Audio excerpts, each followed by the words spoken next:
अरहन्ताणं नमो अरहन्ताणं नमो अरहन्ताणं। अनुशासन हमारे जीवन में बहुत आवश्यक होता है। सामाजिक जीवन हो और अनुशासन न हो तो वह सामाजिक जीवन मात्र हड्डियों का ढांचा रह जाता है। हमारा शरीर चल रहा है, हड्डियों का ढांचा ही तो है, एक अस्थि कंकाल है। हर मनुष्य का शरीर, हर प्राणी का शरीर एक अस्थि कंकाल है। पर यह अस्थि कंकाल जो चलता है, किस आधार पर चलता है? तो उसमें प्राण की शक्ति काम कर रही है। प्राण के द्वारा यह शरीर चल रहा है। यदि प्राण की शक्ति न हो तो यह ढांचा ही रह जाता है। अनुशासन हमारे जीवन की प्राण शक्ति होती है, वह प्राण है। पर अहिंसा का विकास हुए बिना अनुशासन का विकास नहीं हो सकता। जितनी हिंसा उतनी अनुशासनहीनता, जितनी अहिंसा उतना अनुशासन। अहिंसा का एक रूप होता है क्रियात्मक जीवन, प्रतिक्रिया विरति, प्रतिक्रिया से मुक्ति। प्रतिक्रिया न हो। आपने एक कहानी सुनी होगी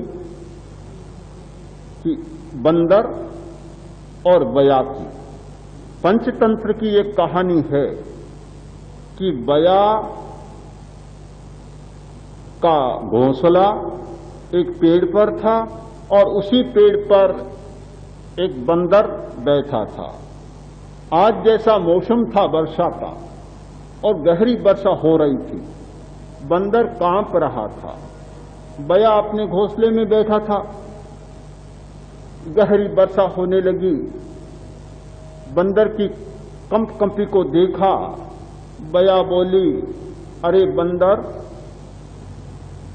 तुम तो आदमी जैसे हो,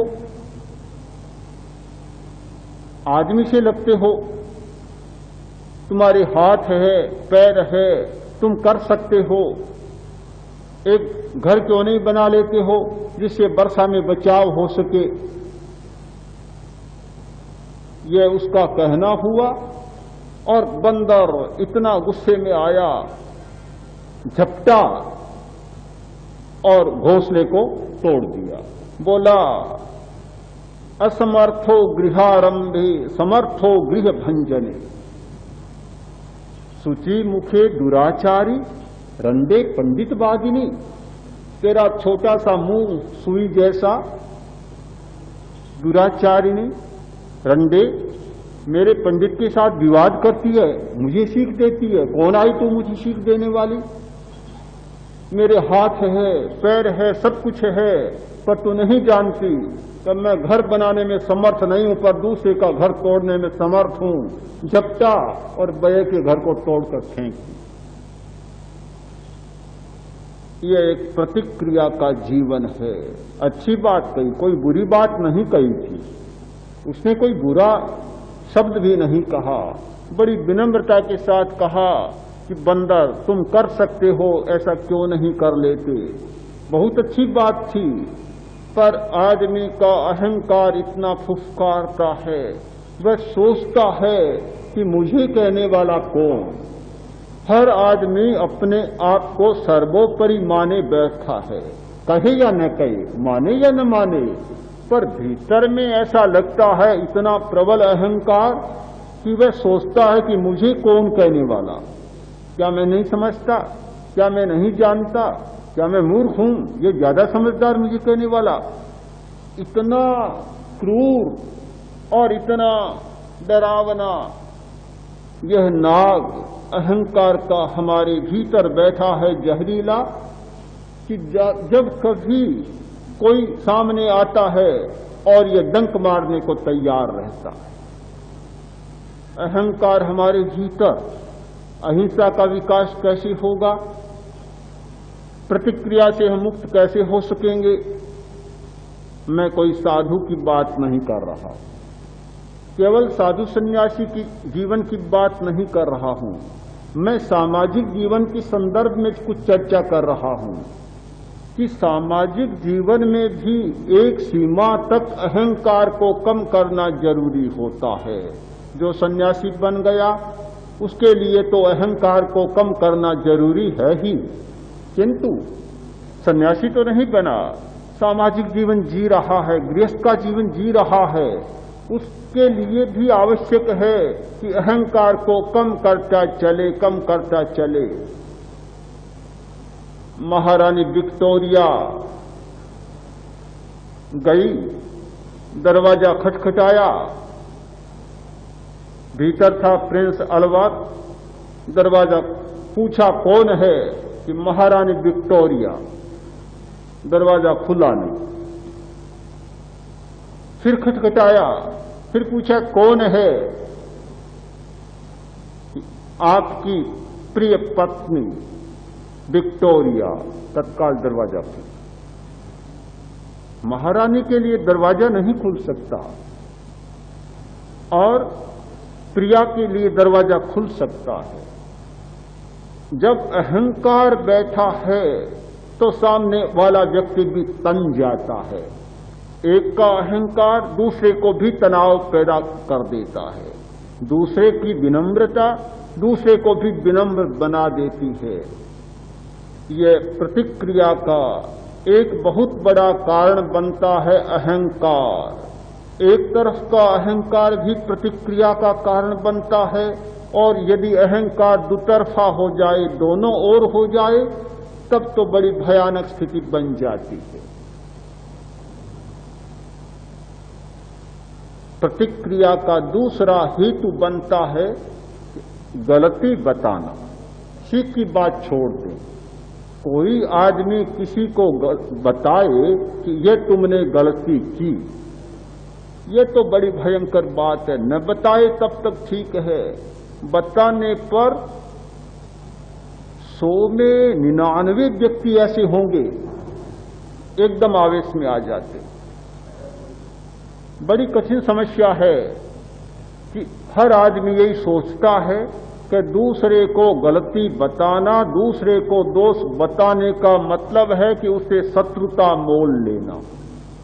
ये विचार गृहस्थों में नहीं, साधना करने वाले व्यक्तियों के मन में भी यह विचार आता है तो भाई किसी की गलती बताऊं, इसका अर्थ यही होगा कि उसके साथ दुश्मनी मोल ले लो, शत्रुता मोल लो।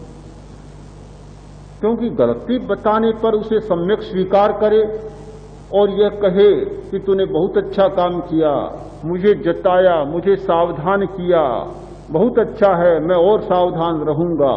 ये बात तो सुनने को मिलती नहीं। और गलती बताते ही बताने वाले पर उबल पड़ता है कि कल का छोकरा मुझे गलती बता रहा है। तुझे पता है कि तूने जितना आटा खाया है उतना नमक खा चुका हूं, क्या मुझे गलती बताएगा? तू मुझे क्या चेताएगा? इतनी भयंकर प्रतिक्रिया जागती है कि वह प्रतिक्रिया प्रतिशोध में बदल जाती है। और प्रतिशोध ऐसा भयंकर होता है, मैंने देखा है, अनुभव किया है। एक व्यक्ति ने किसी को बता दी कि ये तुम गलती कर रहे हो, उसके पीछे पड़ गया। दिन में 50 बार ये तुम गलती कर रहे हो, ये तुम गलती कर रहे हो। उसने सोचा कि किस भूत से पिंडा हो गया, पिंड छुड़ाना मुश्किल है। मैंने तो सहज भाव से बताई कभी तुम्हारी ये गलती है, और इसके मन में तो प्रतिशोध की भावना जाग गई। अब तो उठूं गलती कर रहे हो, बैठूं तो गलती कर रहे हो, सोऊं तो गलती कर रहे हो, चलूं तो गलती कर रहे हो, खाऊं तो गलती कर रहे हो। हर बात में कह रहा है कि गलती गलती गलती।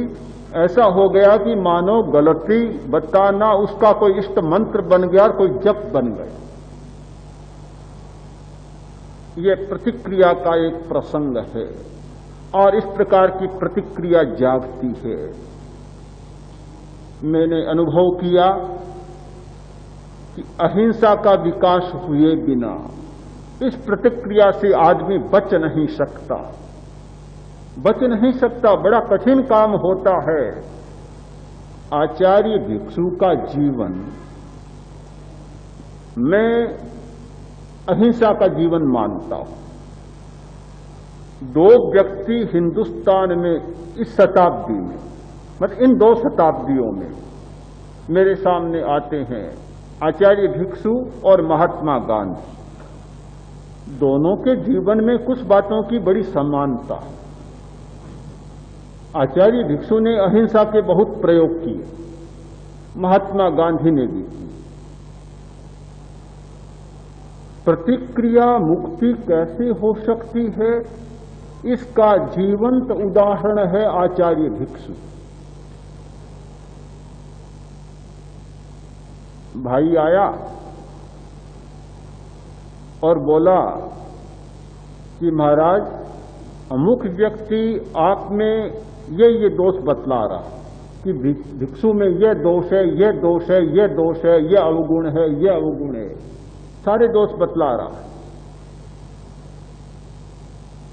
मारवाड़ी में कहते हैं कि आप में दोष निकाल रहा, निकाल रहा। उसने मारवाड़ी में कहा निकाल रहा। आचार्य भिक्षु प्रसन्न मुद्रा में, बड़े स्मित मुद्रा में आए और बोले कि क्या बुरा हो रहा है भाई, साधु इसीलिए बना हूं कि दोषों को बाहर निकाल फेंकूं। दोष तो निकालना है। मैं साधना कर रहा हूं, तपस्या कर रहा हूं और कुछ दोषों को बाहर फेंक रहा हूं, निकाल रहा हूं। मेरा बड़ा सहयोगी है कि जो काम मुझसे नहीं हो रहा है, कुछ दोष वह निकाल रहा है, मेरा सहयोग कर रहा है, तुम बुरा क्यों मानते हो। बात समाप्त हो गई। यह है हमारा क्रिया का जीवन कि जहां हिंसा की कोई भावना नहीं जागी। अन्यथा किसी को कह दो कि वह दोष निकाल रहा है, दोष निकाल रहा है। किसी राजनीतिक आदमी को कह दो कि दूसरा तुम्हें बुरा बता रहा है, दोषी बता रहा है, दोषी बता रहा है। कोई चुनाव लड़ रहा था और किसी ने कह दिया कि अमुक व्यक्ति तुम्हें गालियां दे रहा है। कोई बात नहीं, देने दो, चुनाव जीत लेता हूं, मंत्री बनता हूं, फिर खबर दूंगा, पता चलेगा कि हां गालियां देने का क्या अर्थ होता। हर आदमी की यही प्रतिक्रिया होती है कि कोई गाली दे दे और गाली को सहन कर ले तो आदमी बना ही क्या, मिट्टी है, कोरा लोथरा है मिट्टी का। एक तो गाली दे रहा है और उसे सहन कर ले, एक तो बुराई कर रहा है उसे सहन कर ले, एक तो दोष बता रहा है उसे सहन कर ले। क्या आदमी बना। बहुत कम लोग होते हैं जो इस प्रकार के प्रसंग उपस्थित होने पर अपना संतुलन बनाए रख सकें और बुराई को अच्छाई में बदल सकें।